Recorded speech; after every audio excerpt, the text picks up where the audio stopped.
cactus and succulent growers, it's Lynn, and in today's video it's another plant arranging video in our new cactus and succulent polytunnel. And today I'm going to be focusing on this table here. I put a video up the other day of when we were putting all of the aloes, gasterias, haworthia and agave, our smaller ones in our collection, onto this plant stand here, and also putting some of the larger ones here on the floor. And we are still left with quite a lot of plants left.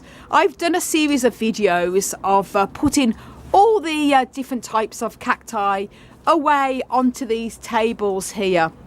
And obviously I'm going to probably still move things around again once it's all done, but it's putting it all away for now where it looks quite tidy.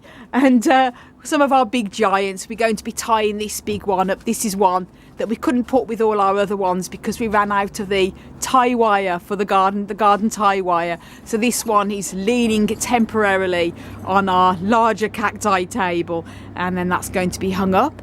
And we've got all of the opuntias left here as well, so still quite a lot to do. And also we have quite a few of mixed succulents, some smaller ones that also have to be put away. And we've got our epiphyllums upstairs, and also our monkey's tails and other sort of hanging cactus and succulent plants that we then going to be putting onto these onto the rails at the top here.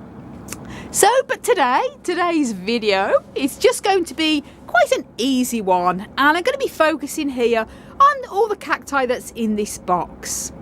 Now we've got our two Echinocereus gentrii cactus plants, two different varieties. One is the Shirii and one is the Cucumis, and they're going to be coming onto the table.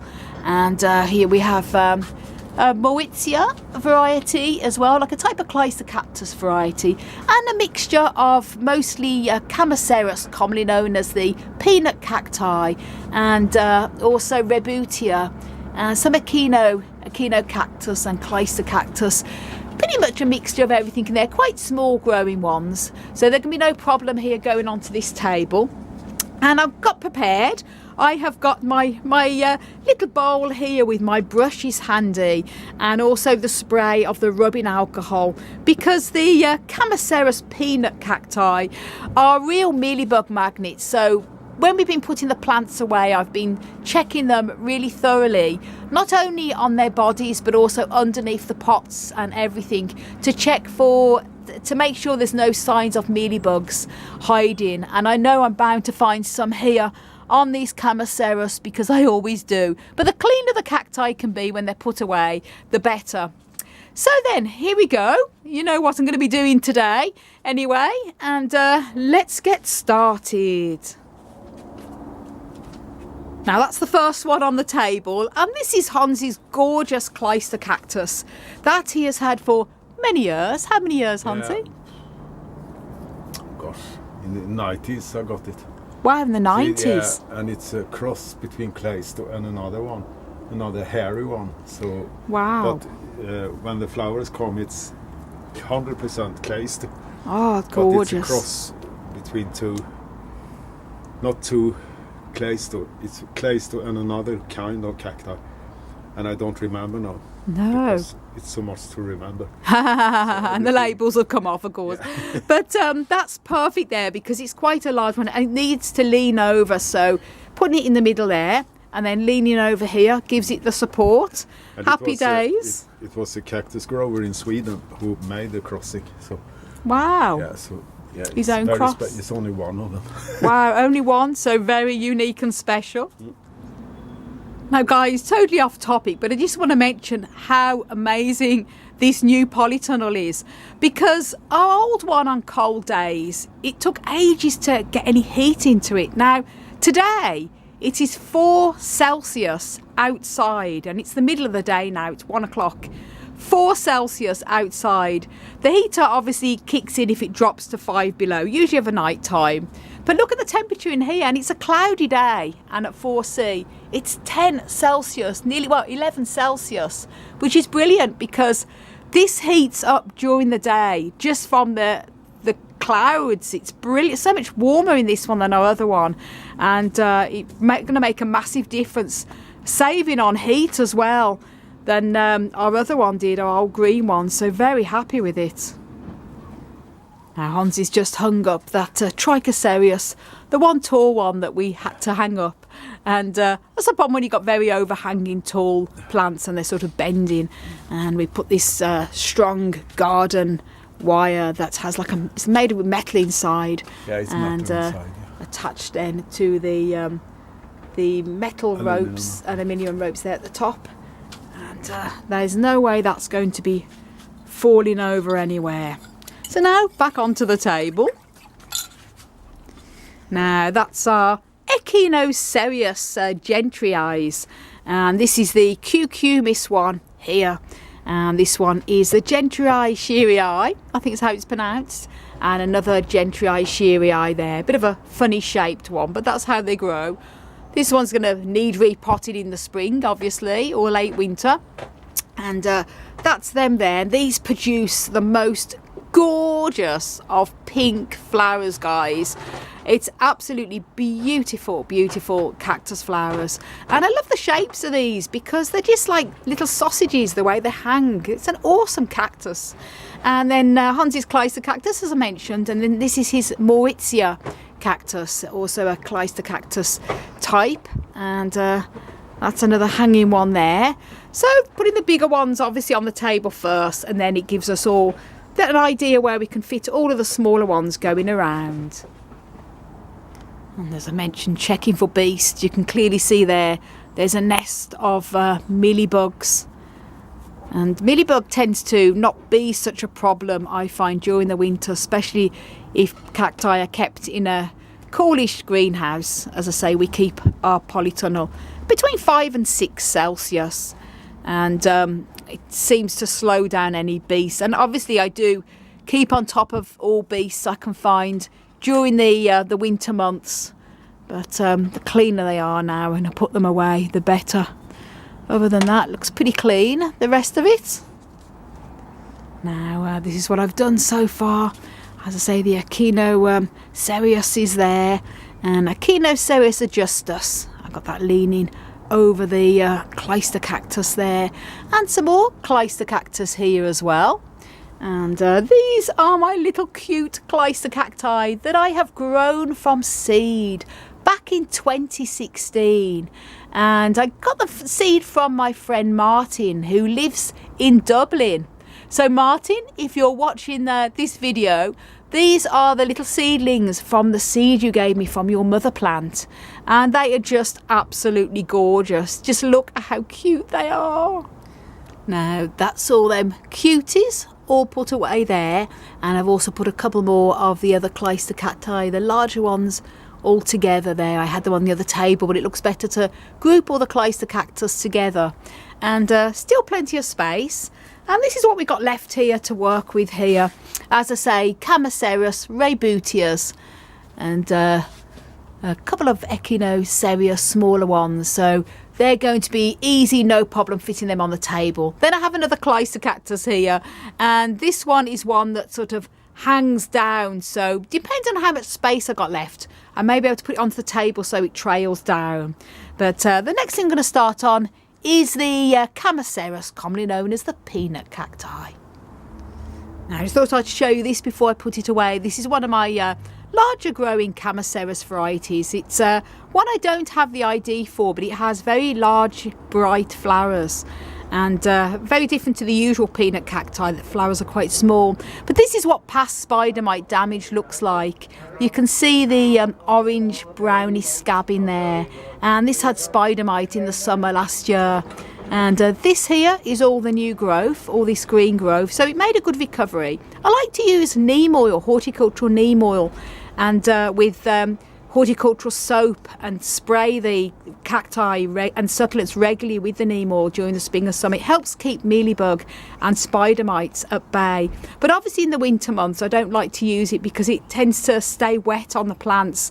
And the rubbing alcohol is great because it dries almost within minutes, seconds even, and it doesn't stay wet on the plants. I don't tend to spray them so much. I've got the spray here, but I spray it into here. Spring and summer I can spray them when it's not a sunny day, but in the winter, obviously, if I'm spraying and it goes into the soil, it's something I do avoid. So I dab any beasts I can see with these little brushes. So I'm also putting the Rebutias away as well, and as I say, the large Echinocereus there, and our other Rebutias here.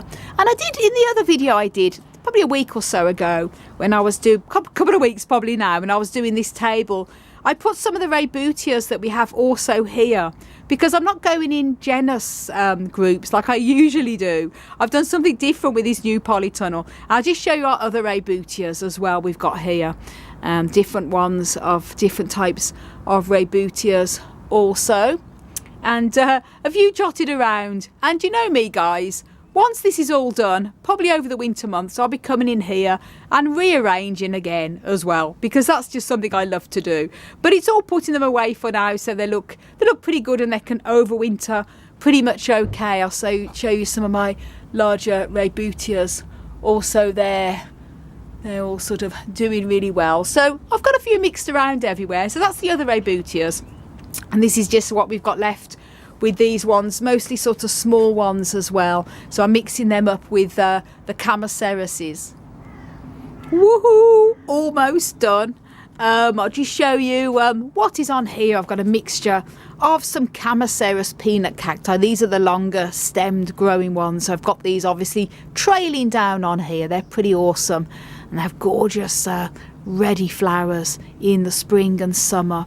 And a couple of my smaller Rebutias I've got here, there, and then a mixture of different types of Echinocereus peanut cacti at the back. Another Cleistocactus here, and this one is a Cleistocactus winteri cristata, and that's an amazing one. So I've obviously got that here, obviously, because it's still a Cleistocactus. And this little one here is one of my Cleistocactus monkey's tails that I've grown from seed.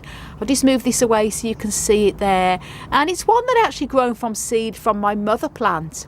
Now, the mother plant is upstairs in the house, hanging up at the moment. I'm going to be bringing it out here, obviously, to hang up onto the hanging rails once we've done all of the cacti on the floor. But this is one from that little seed that I got from that lovely the mother plant, and more mixture of Succulent Rebutias and other Rebutias there, Alosteria, different types, all part of the Rebutia genus, and then obviously the peanut cacti, a mixture of different ones there as well, and all sorts larger Rebutias, and then here all my Echinocereus and Camellibivias and the like, all here, all there. And it's good to mix them up, because Rebutia and the peanut cacti, I find, tend to come into flower more or less around the same time. So it's going to be a mixture of amazing different types of flowers here when they flower next year. And I'm thinking I'm going to get more flowers this year than normal,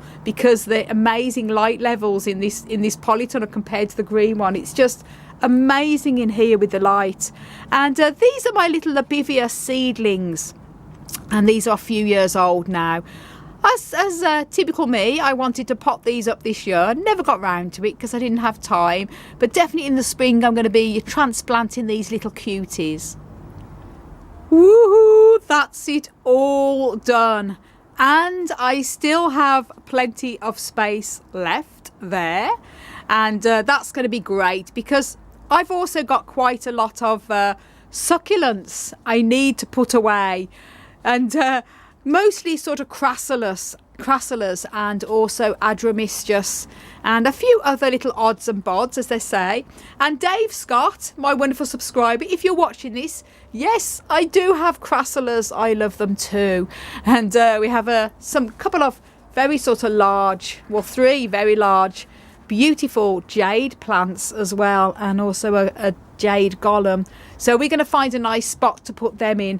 Might put them here, maybe going along, we've got this very large bowl as well going all across there. Might finish off the bottom of the table nicely, but that's for another day and another video, because believe it or not, it's actually starting to get a little bit dark now, because it gets dark so early here, and I can only do so much when I can when it's light. But happy that this is done. I've put this big Cleistocactus Bormani, I've got that one here because it's a overhanging one, so I've got that sort of there, and I can put other plants in between here because I've got quite a lot of space. I might put some of the smaller succulents in between here as well, and very exciting, and a mixture of everything, as I say there. And I've got my little Rebutia seedlings there. So happy days, and so happy I've got space left, because it's going to be great. I haven't had to worry about cluttering up this new polytunnel. It's plenty of space compared to our last one. And as I say, most of these all here, all the Opuntias, and they're going to be going onto a separate table in the middle. But that's going to be, again, for another video. So do stay tuned for the next video coming up in the next couple of days or so, when I do all of the rest of the succulents here. We've got these two plant stands that I've just got plants on for now, and I can take all this off and rearrange a mixture of the smaller crassulas with a nice selection of the Adramystus as well, and some of our other type of succulents there, as you can see. So the hanging ones, the cedar morganiums, I'll probably have hanging down. And I've also got a few little succulents as well hanging around in some of the other boxes as well. So it's lovely Crassula fulcata too. So happy days, we get in there and just look at all the floor space. Yeah, so excited about this. So thank you so much for watching, everyone, and for following me on my journey, and do stay tuned for the next arranging video coming up very soon. If you haven't done already, don't forget to subscribe and click that notification bell. You can also follow me on Instagram, Twitter and Facebook at Desert Plants of Avalon. And do leave a comment in the comments down below, even a heart or a smiley face, because every comment really does help the algorithm. I want to wish you all a fantastic, crazy cactus and succulent plant-powered day.